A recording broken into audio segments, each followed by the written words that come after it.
Morning class, I'm Will Kemp from Will Kemp Art School and I'd like to introduce you to this video on impressionistic seascapes.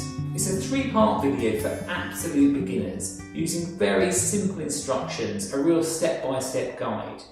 We look at techniques to do with watercolour and more impasto oil painting techniques and how acrylics fits in between the two.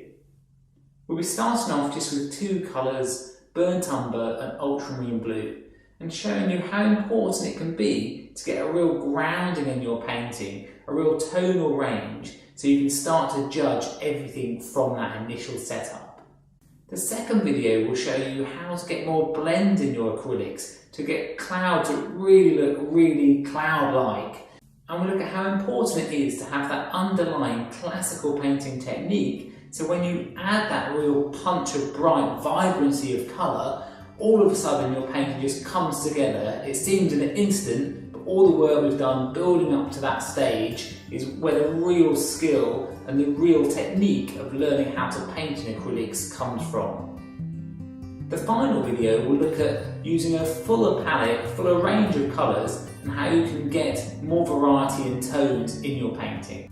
So in the painting, we look at how you can build up thin layers of paint in the foreground, getting reflections of water, using thicker impasto colours on top of that.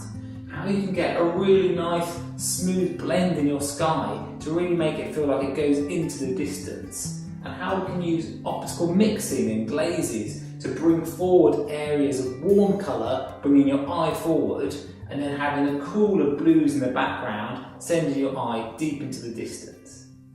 This can be really effective in your painting, and we use different brushes, but only two brushes for the entire painting, a round brush and a filbert brush.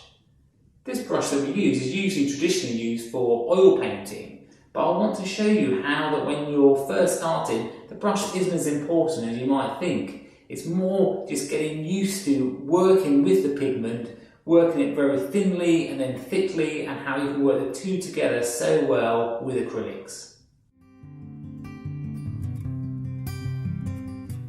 They're all interlinked and they all work together, and for anyone that's been wondering how they can get on with acrylics and want to use it in a more painterly style, this is the perfect starting point.